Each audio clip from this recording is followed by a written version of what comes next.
they are trying to use him as some freaking goat, whatever, flypaper, they've used him too long.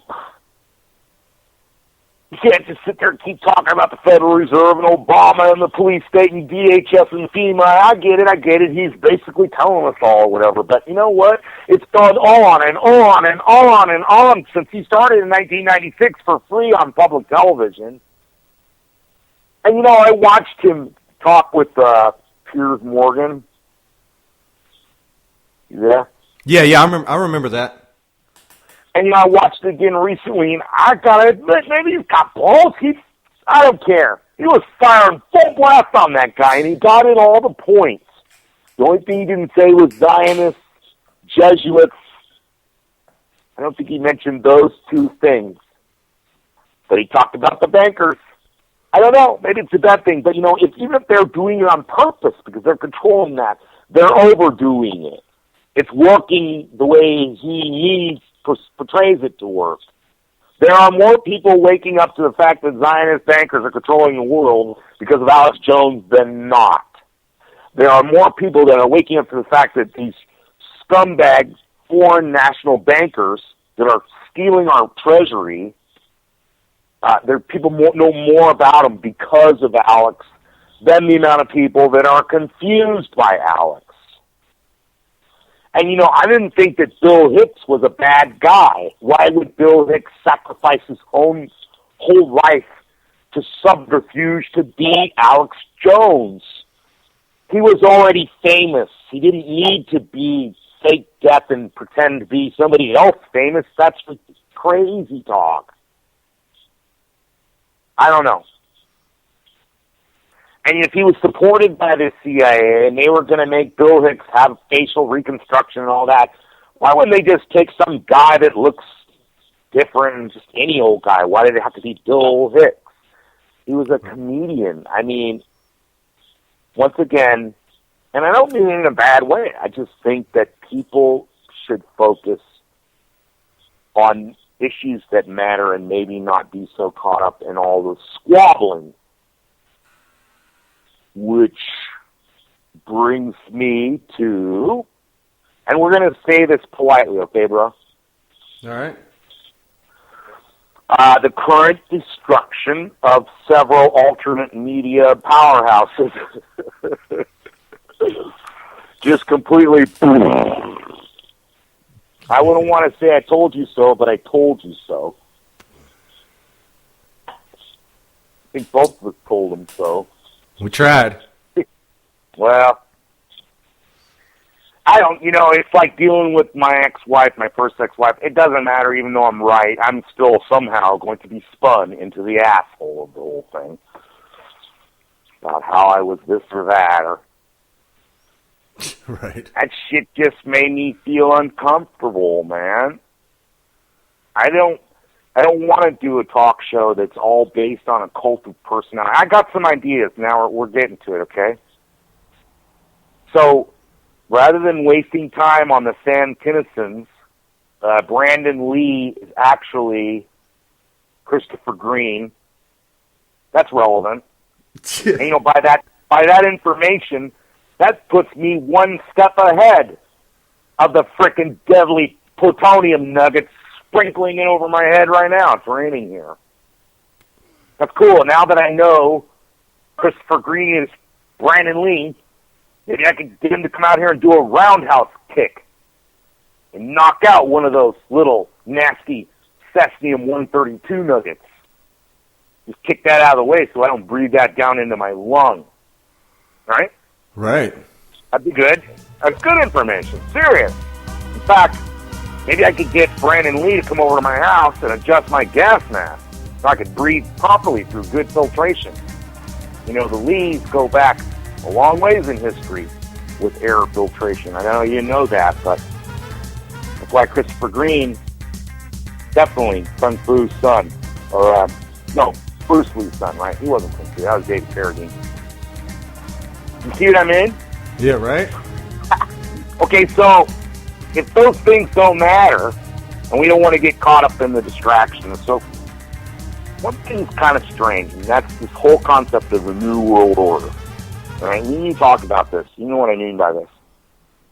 They have, similar to words like Nazi and Holocaust, assault weapon. What else? There's quite a few propaganda words, but let's just say the New World Order via Alex Jones. Here would be some damage by that nasty, secretive Bill Hicks impersonator via plastic surgery guy. He has made us wary of the New World Order.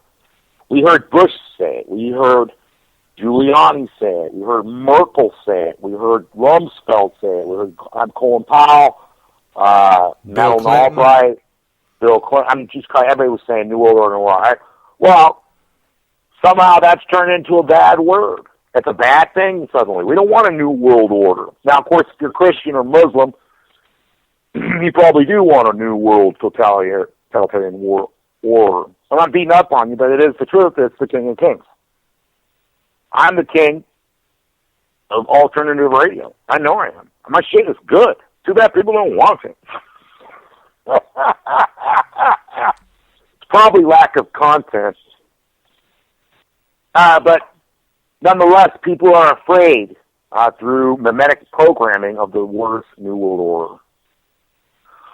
And the fact is, we cannot continue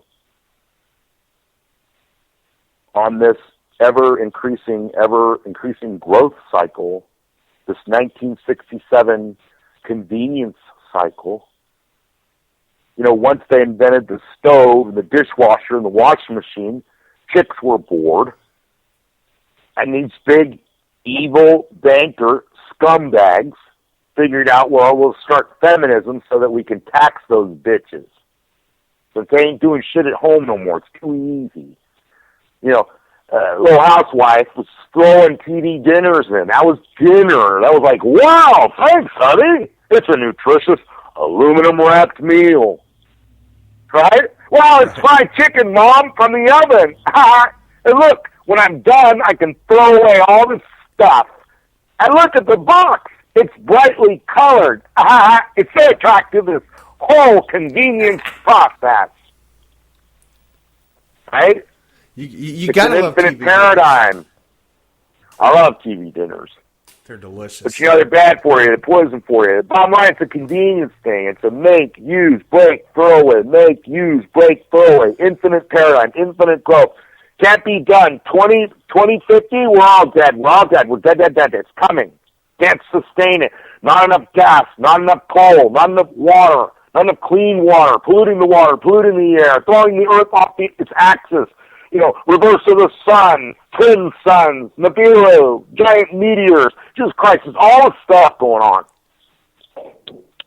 But the New World Order is a bad thing. But maybe not, because, you know, there's been lots of New Worlds order. You passed on from the Babylonians to, you know, I don't know the order necessarily, but, you know, you got Sumerians, Byzantine Empire, right? Ottoman Empire, Venetians. Am I missing anything? I mean, the Romans, the Greeks, you have these empires, and they rise and fall. And every time, like the last time it was Britain fell, right? And then America stepped up and we got the petrodollar. And it's been the American empire. Right. Well, we have this giant army, and in just a few years, we're not going to be able to pay shit to make them move. We're going to be broke. We're going to have a volunteer army, no pay. We'll be lucky to get you guys food because we're broke. People don't understand a crash is coming. So a new world order is coming, whether we like it or not, probably dominated by China. I'm not advocating that. I'm just saying it's going to be a new world order.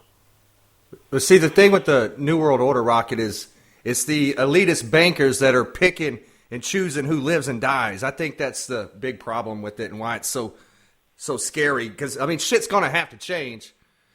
But why do they get to pick and choose okay, that's my point. That's my point. No matter what, shit's going to change. So let's look at the New World Order. They think, my gist of it, my characterization, I've been told over and over, my understanding of it, the way I could relate it to someone, I would say that chaos will ensue. The shit hit the fan. Lawlessness and violence will ensue.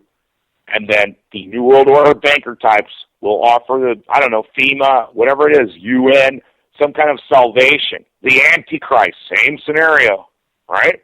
Right. And then Jesus comes back. Just, in other words, a lot of turmoil. And somehow, problem, solution, right? Problem, solution. Yeah, and, people say that the past, repeats itself, sort of. So we are going to head to a new world order, and we need to, but yet look how conveniently that's a negative word somehow. Yeah. And, okay, so with this understanding, that's your basic understanding too, right? Chaos, FEMA camps, martial law, Yeah. pyramid, police state. the eyeball. Yeah. Eventually gas chambers, right? Yeah. Yep, okay. Okay. I'm scared, so Rocket. It's fear-based, but okay, so let's go with it. What do people say? Like we said, the recently EMP'd Truther channel, poof, all the technology ran away. So what do they say? What attracts people to, like, oh my God, I can't believe that radio show host is saying that. And what do they encourage all the time? And what do people that make comments that maybe even mistakenly think they're a patriot? What do men say? What do white, bigots say? What do zealots say? What do patriots, libertarians, I got to be honest. War.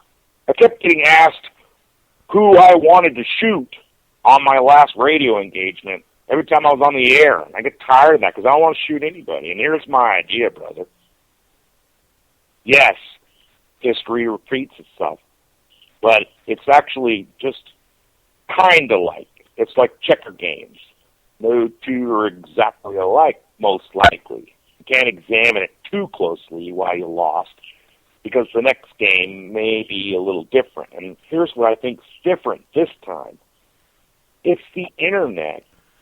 It's the little Chinese guy out in the field with his really super nice smartphone watching YouTubes that are translated. It's the ability to just drop onto YouTube, Google, and Google any information you want. Now, maybe they can limit that or stop it or shut it off, but I think an idea, its time has come. And I think the way it'll work is the 100th monkey syndrome. You ever heard of that? Sure you have. I don't know. Explain that one to me. I haven't heard it. I'm not sure, but I've heard different variations of the story, but exactly the gist of it is this. There's two scientific teams. They're studying rhesus monkeys on these islands out by the Bikini Islands after World War II. There's two sets of scientists on two different islands, and these monkeys, they're trying to observe them, and they noticed that the monkey, I'm not sure exactly how it happened, but it got sand on its little banana or whatever, and so a monkey rinsed it. And then they noticed that, two monkeys were doing it. And then the next day they came out and noticed that three monkeys were rinsing it. And then, after a couple of weeks, they noticed that even if there wasn't sand on it, they still started rinsing all our food in the ocean. And pretty soon the whole little tribe of monkeys had this new behavior, and they're all rinsing their food. Probably because it has salt in it, too. They kind of just discovered this thing. You could plop your food that you're about to eat in the ocean water, and it kind of maybe enhanced it a little bit. Well, they call the other science team on the other island, and they're like, hey, man, we got some weird findings. And they're like, yeah, us too. And it's like, well, you go first. He says, so the other island scientist says, yeah, we woke up this morning, and the entire tribe is dipping their food in the water, dipping their food in the ocean. And the idea being, and I don't tell the story well, but that when it went from the 99th monkey copying a certain behavior to when it went to the 100th monkey, that's just a saying, when the 100th monkey, not the 98th, not the 97th, not the 51st, but when the 99th monkey, when enough monkeys know then even monkeys on another island that aren't even attached to them, they know too.